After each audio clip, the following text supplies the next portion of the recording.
আজকের মেনু চিংড়ি মাছ দিয়ে মোচার ঘন্ট। প্রথমেই আমরা মোচাটা সিদ্ধ করার জন্য প্রিপারেশান নিয়ে নিলাম।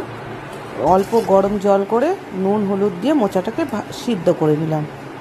তারপরে যা রান্না জন্য আমার জিনিস লাগবে সেগুলো জোগাড় করে নিয়েছি। এবারে তেলের মধ্যে গরম মশলা জিরে ফোড়ন দিয়ে আলুটাকে ভেজে নেব। তারপরে আলুটা ভাজা হয়ে গেলে তাতে একে একে টমেটো কাঁচা লঙ্কা সব দিয়ে লাল লাল করে ভেজে এবার নুন হলুদ পরিমাণ মতো একটু চিনি আর কষানোর জন্য সামান্য জল দিয়ে মশলাটা ঢেলে দেবো। মশলাতে নিয়েছি জিরে আদা কাঁচা লঙ্কা বেটে নিয়েছি। এবার সিদ্ধ করা মোচাটা তাতে দিয়ে দিলাম এবং অন্য কড়াইতে একটু চিংড়ি মাছটা লাল লাল করে ভেজে নিলাম।